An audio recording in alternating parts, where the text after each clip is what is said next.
मध्य प्रदेश विधानसभा उपचुनाव संपन्न होने के बाद अब कांग्रेस और भाजपा के नेता जीत हार का जोड़ तोड़ करने में जुट गए हैं। मध्य प्रदेश के पूर्व मुख्यमंत्री और राज्यसभा सांसद दिग्विजय सिंह ने कहा कि कांग्रेस किसी भी सीट पर कमजोर नहीं है, जिसके चलते प्रदेश की सभी 28 सीटों पर जीत का परचम लहराएगी। राजधानी भोपाल में कांग्रेस के दिग्गज नेता और राज्यसभा सांसद दिग्विजय सिंह ने पत्रकारों से चर्चा करते हुए कहा कि कांग्रेस ने वोटिंग की समीक्षा की है। समीक्षा में कांग्रेस किसी भी वोट में पीछे नहीं है। भाजपा द्वारा प्रलोभन देने के बाद भी जनता प्रभावित नहीं हुई। चुनाव आयोग को संवेदनशील बूथों की सूचना दी गई थी, जिसमें विशेष सुमावली मेहगांव की जानकारी थी, जहां वोटिंग के समय गोलियां चलती रही और कई जगह महिलाओं को वोट भी डालने नहीं दिया गया। मुझे इस बात का दुख है कि चुनाव आयोग ने हमारे द्वारा दी गई इस सूची पर एक्शन नहीं लिया। विधानसभा में लाए। मोहन भागवत भोपाल का अनावरण कब होगा?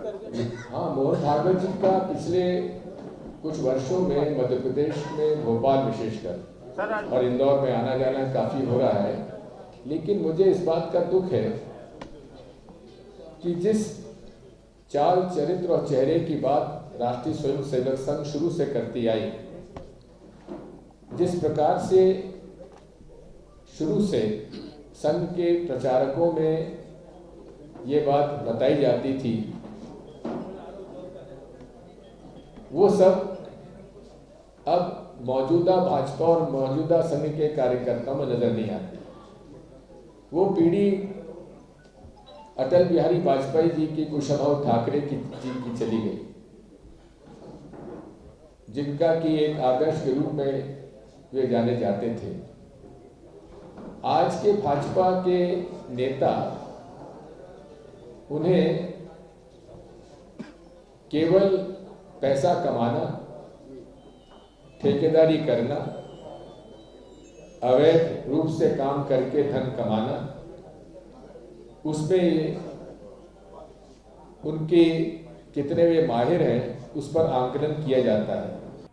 बीजेपी प्रदेशाध्यक्ष वीडी शर्मा के 28 सीटें जीतने के दावों को लेकर चुटकी लेते हुए कहा कि वे कृषि के स्थानक है, जिसके कारण उनसे कैलकुलेशन में गलती हो जाती है। कांग्रेस विधायक आरिफ मसूद पर अतिक्रमण की कार्रवाई को लेकर कहा कि बीजेपी शक्ल देखकर काम करती है। जो स्थानीय विधायक रामेश्वर शर्मा हैं, उन्होंने कितनी सरकारी जमीन पर कब्जा किया, उसकी जांच क्यों नहीं की गई?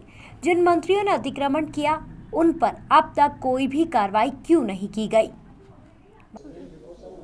समीक्षा में ये बात सामने आई है, कोई ऐसी सीट नजर नहीं आ रही है जहां हम लोग पीछे हों। जनता चुनाव लड़ रही थी और पूरे हिम्मत के साथ प्रलोभन देने के बावजूद भी किसी प्रकार से वे प्रभावित नहीं कर पाए। हमें दुख इस बात का है कि माननीय चुनाव आयोग को हमने संवेदनशील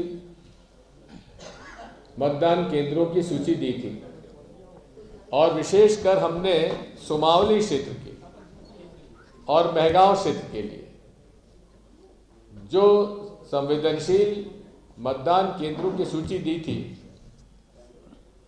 और नामजद हम लोगों ने बताया था कि कौन कौन पुलिस कर्मचारी वहां पर हैं जो इस प्रकार से भाजपा के उम्मीदवारों को सहयोग करेंगे। दिग्विजय सिंह ने सरकार के कर्ज लेने पर भी सवाल उठाते हुए कहा कि 2003 में जब कांग्रेस की सरकार गई थी तब 23,000 करोड़ का कर्ज था और आज 2 लाख करोड़ से ज्यादा का कर्ज है। इस कर्ज से सिर्फ नेताओं का और उनसे जुड़े अधिकारियों का ही विकास हो रहा है। ब्यूरो रिपोर्ट, खबर मध्य प्रदेश, भोपाल।